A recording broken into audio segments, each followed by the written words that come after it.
Hello students, आज हम पढ़ रहे हैं अपना हिंदी व्याकरण का क्लास 8 का लेसन नंबर 7 जिसका नाम है समास। तो आइए प्यारे बच्चों समझते हैं और शुरू करते हैं। समास का अर्थ होता है बच्चों संक्षेप। दो या दो से अधिक सार्थक शब्दों के मेल से शब्द बनाने की प्रक्रिया को हम क्या कहते हैं? समास। समस्त पदों को पुनः अलग अलग करने की प्रक्रिया को समास विग्रह कहते हैं।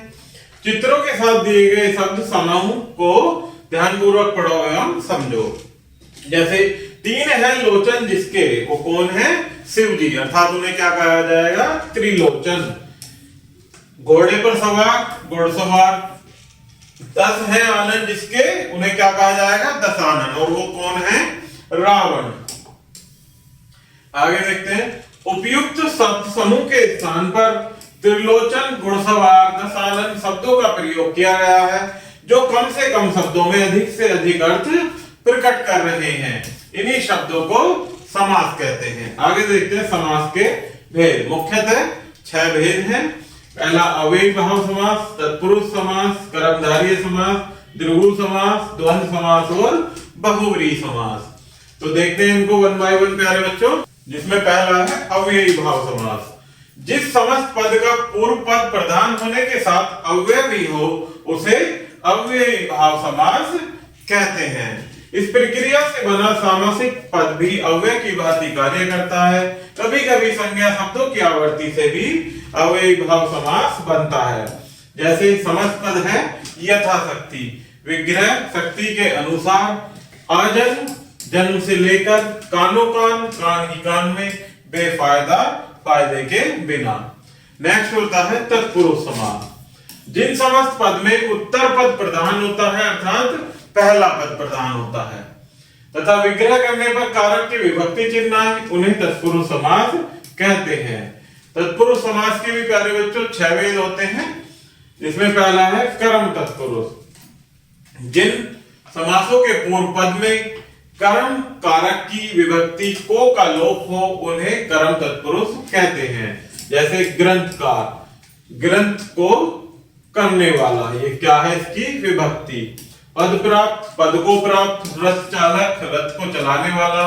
गुरु दक्षिणा अर्थात गुरु को दी गई दक्षिणा। नेक्स्ट है करण तत्पुरुष। जिन समासों के पूर्व पद में करण कारक की विभक्ति से का लोप होता है उन्हें करण तत्पुरुष कहते हैं। जैसे शोकाकुल, शोक से आकुल।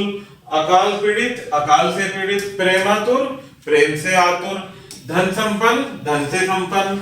भूखमरा, भूख से मरा। रोग मुक्त, रोग से मुक्त। इसी प्रकार नेक्स्ट है संप्रदान तत्पुरुष। जिन समासों के पूर्व पद में संप्रदान कारक की विभक्ति के लिए का लोप हो उन्हें संप्रदान तत्पुरुष कहते हैं। जैसे हथकड़ी, हाथों के लिए कड़ी। रसोई घर, रसोई के लिए घर। हवन सामग्री, हवन के लिए सामग्री। डाकघर, डाक के लिए घर। युद्ध भूमि, युद्ध के लिए भूमि। गुरु दक्षिणा, गुरु के लिए दक्षिणा। गौशाला, गो के लिए शाला। देशभक्ति, देश के लिए भक्ति। नेक्स्ट है प्यारे बच्चों अपादान तत्पुरुष। जिन समासों के पूर्व पद में अपादान कारक की विभक्ति से का लोप हो उन्हें अपादान तत्पुरुष कहते हैं। जैसे आकाशवाणी, आकाश से वाणी। धर्म भ्रष्ट, धर्म से भ्रष्ट। भयभीत, भय से भीत। पदच्युत, पद से च्युत। नेक्स्ट है प्यारे बच्चों संबंध तत्पुरुष।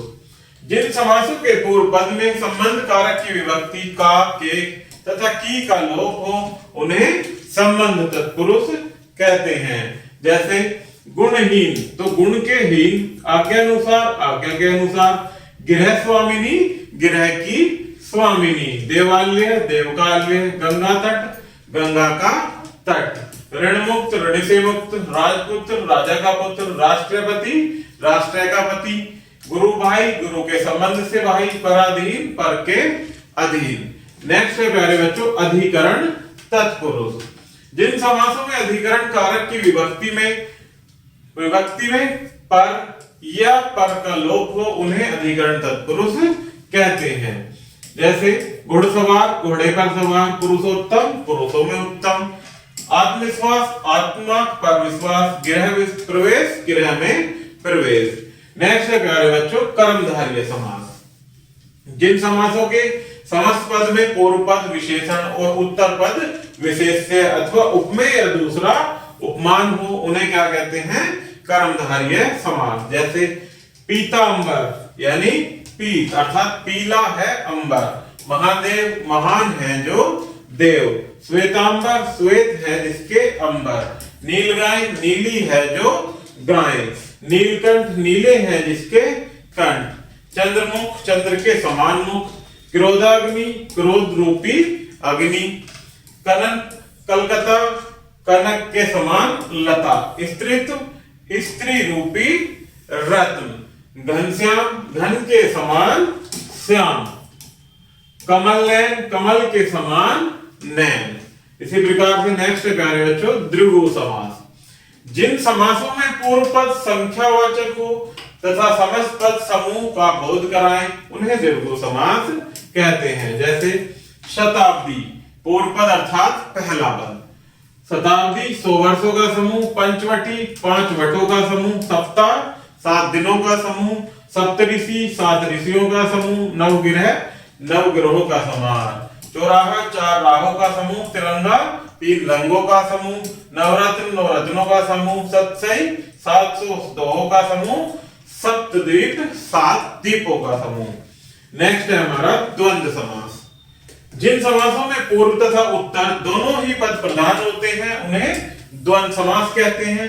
समस्त पद का विग्रह करते समय योजक शब्दों का प्रयोग होता है। जैसे आशा निराशा, आशा और निराशा, भाई बहन भाई और बहन, अमीर गरीब अमीर और गरीब, राजा रंग राजा और रंग, हानि लाभ हानि और लाभ, ऊंच और नीच ऊंच नीच। इसी प्रकार से माँ बाप माँ और बाप, भला बुरा भला और बुरा, रुपया पैसा रुपया और पैसा, सुख दुख सुख और दुख, देवासुर देव और असुर, राधा कृष्ण राधा और कृष्ण। नेक्स्ट है प्यारे बच्चों बहुव्रीहि समास। जिन समासों में पूर्व तथा उत्तर दोनों ही पद प्रधान न हो और अन्य कोई प्रधान हो जाए वही क्या होता है? बहुव्रीहि समास। जैसे त्रिनेत्र, 3 नेत्र हैं जिसके, कौन है वो? शिव। दशानन 10 है आनंद जिसके, रावण। नीलकंठ नीला है कंठ जिसका, शिव। चक्रधर चक्र धारण करने वाला, कृष्ण। चंद्रशेखर चंद्र है शिखर पर जिसके, शिव। घनश्याम घन के हैं श्याम है जो कृष्ण। 12 सिंगा 12 है सिंह जिसके, एक विशेष पशु होता है। पीतांबर पीला है अंबर जिसका, कौन है वो? कृष्ण। मुरलीधर मुरली को धारण करने वाले हैं जो कृष्ण। चतुर्भुज 4 भुजाएं हैं जिसकी, विष्णु। महात्मा महान है जिसकी, आत्मा। तो आगे देखते हैं प्यारे बच्चों द्विगु कर्मधारय और बहुव्रीहि समास में अंतर।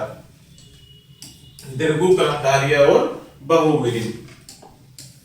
द्विगु समास में पूर्व पद संख्यावाचक होता है। कर्मधारय समास में पूर्व पद विशेषण और उत्तर पद विशेष्य या उपमेय तथा दूसरा उपमान होता है। बहुव्रीहि समास में पूर्व पद तथा उत्तर पद दोनों ही प्रधान न हो और कोई अन्य पद प्रधान हो जाता है।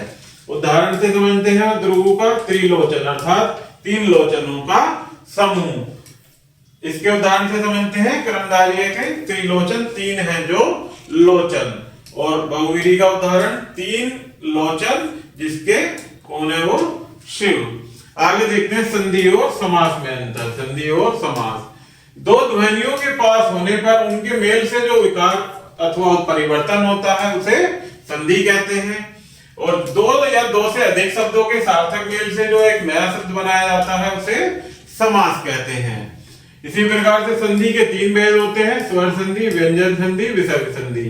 उदाहरण नेत्रहीन को क्या लिख सकते हैं? नेत्र प्लस हीन। इसी प्रकार से समास के 6 भेद होते हैं, अव्ययी भाव समास, तत्पुरुष समास, कर्मधारय समास, द्विगु समास, द्वंद्व समास और बहुव्रीहि समास। उदाहरण के रूप से नेत्रहीन किसे कहेंगे? नेत्र से है जो हीन। आगे देखते हैं प्यारे बच्चों अध्याय संक्षेप। समास का अर्थ है संक्षेप। दो या दो से अधिक सार्थक शब्दों के मेल से शब्द बनाने की प्रक्रिया को समास कहते हैं। तत्पुरुष समास में पहला पद अव्यय होता है। बहुव्रीहि समास में दोनों पदों के अतिरिक्त किसी तीसरे पद की प्रधानता होती है। तो प्यारे बच्चों, इस प्रकार से हमारा ये लेसन यही समाप्त होता है। आशा करता हूं कि आपको यह वीडियो जरूर पसंद आई होगी। धन्यवाद।